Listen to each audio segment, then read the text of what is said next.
मुख्यमंत्री स्मृति ईरानी इस समय अमेठी के दौरे पर हैं। स्मृति ईरानी इस समय अमेठी के विकास पर पूरा फोकस करे हुए हैं, क्योंकि यूपी चुनाव और अमेठी के विकास समेत कई मुद्दों पर हमारे संवाददाता ने स्मृति ईरानी से खास बातचीत भी की है, जिसमें क्या कुछ कहा है उन्होंने, सुनिए। केंद्रीय मंत्री स्मृति ईरानी हमारे साथ बातचीत के लिए मौजूद हैं। अमेठी दौरे पर हैं और लगातार वो अमेठी के लोगों से संवाद कर रही हैं, बात कर रही हैं और यहाँ के लोगों को सौगातें देने का काम कर रही हैं। बात करते हैं उनसे। कल सुबह से साथ में हम आपके देख रहे हैं कि 7:30 बजे आप वहां से निकली दिल्ली से और रात में 10 बजे एचएएल पहुंची।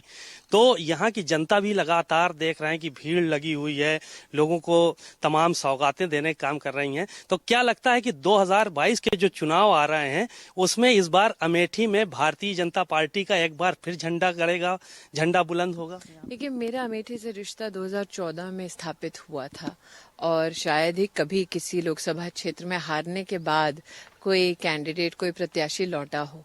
लेकिन मेरे लिए बहुत अहम था कि अब तक 2014 तक सिर्फ 30,000 वोट, 35,000 ज्यादा से ज्यादा भाजपा को मिलते थे। मेरा मात्र 21 दिन का सफर रहा अमेठी में प्रत्याशी के नाते 2014 में, और 3 लाख लोगों ने अमेठी में भारतीय जनता पार्टी को वोट दिया। हमने तभी निर्णय कर लिया था, मैंने कहा 3 लाख इंसान अमेठी में आशावादी है कि स्मृति ईरानी और भारतीय जनता पार्टी यहाँ विकास का काम करेंगी। और इसीलिए 2014 से जो सिलसिला शुरू हुआ उसमें विकास के कई काम रहे, चाहे वो सैनिक स्कूल बनाना हो, चाहे वो पहला मेडिकल कॉलेज स्थापित करना हो, चाहे वो पहला सॉयल टेस्टिंग लैब स्थापित करना हो, चाहे वो पहला कृषि विज्ञान केंद्र स्थापित करना हो, किसानों के लिए पहली खाद की रैक 70 साल की आज़ादी में अमेठी में लाने का सौभाग्य मुझे प्राप्त हुआ। तो मेरे लिए ये बहुत ही ज़रूरी था कि जब मैं 2014 में आई थी तो सीएम जो अपने योगी आदित्यनाथ हैं, उनसे मैंने कहा था कि आप, जब उनकी सरकार आई, कि आप इतना सुनिश्चित कर लीजिए कि हमारे यहाँ पे आरटीओ का ऑफिस नहीं है, हमारे यहाँ पे फायर स्टेशन बनाने की ज़रूरत है, हमारे यहाँ पे पिपरी का बांध 2014 में जब मैं गई तो मुझे हलियापुर की जनता ने कहा, दीदी हम लोग वोट नहीं दे रहे हैं क्योंकि हमारे यहाँ पे बांध की समस्या 60 साल से चल रही है और हम बोल बोल के थक गए, तो हम चाहेंगे कि वोट ना दें, बहिष्कार करें लोकतंत्र का। तो उनको मैंने आग्रह किया था कि आप चिंता ना करें, हमारी सरकार आएगी तो मैं निश्चित रूप से भरसक प्रयास करूंगी कि आपका बांध बने। मुझे दुख इस बात का रहा कि तब मोदी जी की सरकार तो केंद्र में आई, लेकिन समाजवादी पार्टी की सरकार ने प्रदेश में उसका कोई सहारा या उसका कोई सुझाव या सहयोग नहीं दिया। तब योगी जी से मैंने आग्रह किया, मैंने कहा भाई साहब पिपरी में हमको बांध चाहिए। तुरंत उन्होंने उसकी पूरी की पूरी जो एडमिनिस्ट्रेटिव प्रशासनिक जो एक ढांचा है और उसका जो आदेश है वो दिया। तो मेरे लिए तो अमेठी में आज इस बात का संतोष है कि चाहे वो स्कूल हो सैनिक वाला, चाहे वो सेंट्रल स्कूल हो, चाहे वो मेडिकल कॉलेज हो या पिपरी गांव का बांध ही क्यों ना हो, ये सारे काम मेरे पार्टी के नेतृत्व के माध्यम से मैं यहाँ करवा पाई हूँ। राहुल गांधी भी आए थे, अभी आए थे, एक पदयात्रा उन्होंने निकाली और वो उन्होंने साफ तौर पे मंच से कहा कि प्रियंका ने मुझसे कहा कि लखनऊ में मीटिंग करने है, लेकिन मैंने कहा कि नहीं, मैं अपने घर से करूंगा मीटिंग और पहली मीटिंग जो है वो यहीं से करेंगे। झगड़ा है, मतलब भाई बहन में झगड़ा है कि प्रियंका को अमेठी नहीं आना था, राहुल को अमेठी आना था। और अगर कहते हैं कि रिश्ता है तो फिर क्या 2.5 साल में 2.5 घंटा ही याद किया?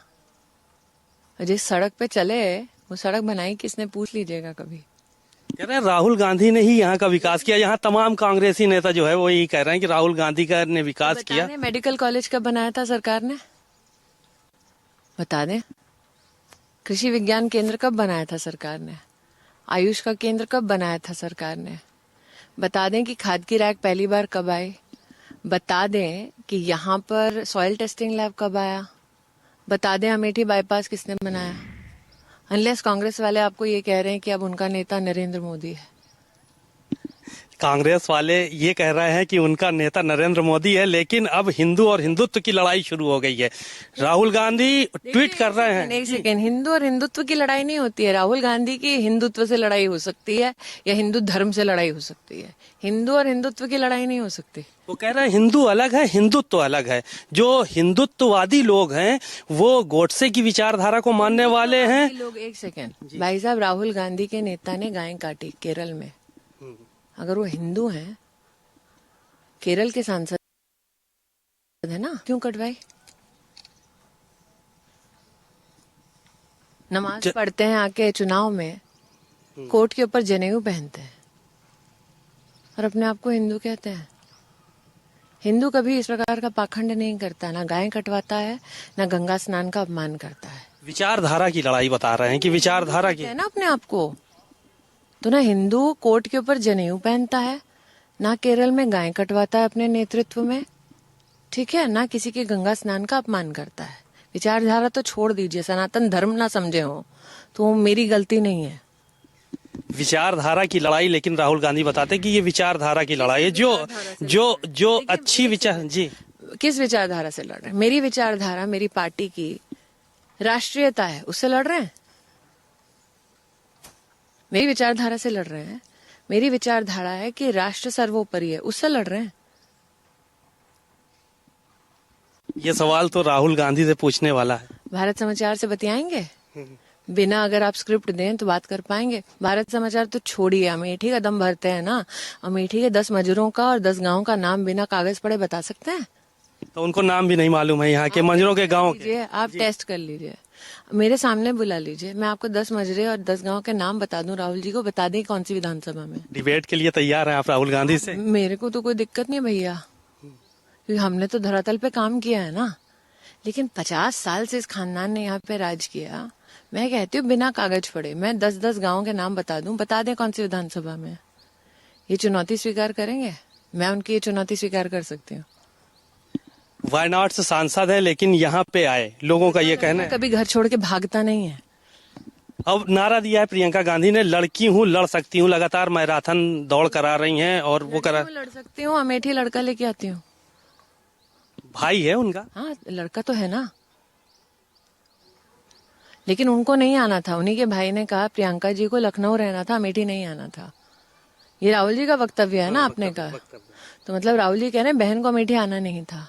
अमेठी में मीटिंग नहीं करनी थी, लखनऊ में मीटिंग करने को बोला। 50 साल यहाँ रहे, फिर भी क्यों नहीं करनी थी? अब प्रियंका जी का आपको समझ में आया?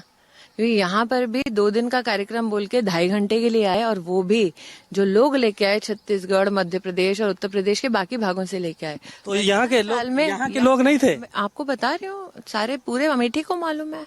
आप मुझे ये बताइए, 50 साल आप एक घर पे और एक घर के साथ रहे और आप लोग यहाँ के आपको मिलना नहीं चाहते, आप लोगों पे विश्वास नहीं करते। आप छत्तीसगढ़ से और मध्य प्रदेश से लोग लाते हैं और फिर यहाँ के लोकल लोगों से आप उनकी झड़प करवाते हैं।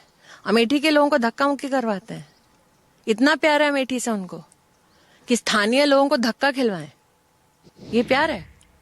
ये तो अमेठी की बात हो गई। उत्तर प्रदेश की राजनीति की बात करें अगर, तो अखिलेश यादव बड़ा हमलावर रहते हैं आप लोगों पे। कहते हैं कि हमारे किए हुए कामों का फीता हमला करना है तो पहले परफ्यूम वाले पे कर लें, उससे पहले पूछें 150 करोड़ कैश कहाँ से आया। परफ्यूम वाला उन्हीं का आदमी। ये भ्रष्टाचार की बदबू है, पहले उसका हिसाब करें। अखिलेश यादव कहते हैं जो काम हमने किए उसका सिर्फ फीता काटने का काम कर रहे कह रही हूँ, परफ्यूम वाला काम भी उनका है क्या? पूछिए जरा।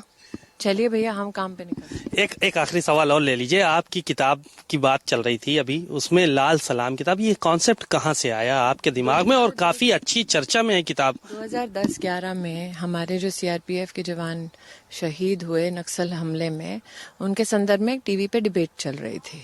और टीवी पे डिबेट इस बात पे चल रही थी कि इस प्रकार के हमलों में हमारे पैरामिलिट्री फोर्सेस के ऊपर किस प्रकार का आक्रमण होता है, देश को, संविधान को कितनी ठेस पहुंचती है। उस डिबेट में एक पैनलिस्ट ने कह दिया, हाँ ठीक है, वर्दी पहनी है तो मरना तो स्वीकार करना पड़ेगा।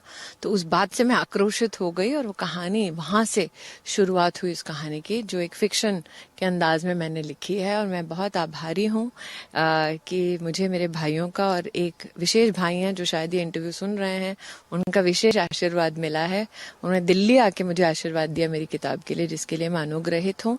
ये किताब अब तक करीबन 20,000 कॉपीज सिर्फ 1 सप्ताह में बिक चुकी है, तो मेरे लिए एक लेखिका के रूप में आनंद का विषय है। बातचीत के लिए शुक्रिया। स्मृति ईरानी जी काफी आक्रामक हैं और लगातार अमेठी की जनता से रूबरू हो रही हैं और इन्होंने साफ तौर पर जो कांग्रेस या समाजवादी पार्टी के नेता हैं उन पर जमकर निशाना साधा और अमेठी में क्या कुछ उन्होंने फिलहाल काम किए हैं उसके बारे में भी भारत समाचार से बातचीत की। कैमरामैन दुर्गेश के साथ सीमा नकवी, भारत समाचार, अमेठी।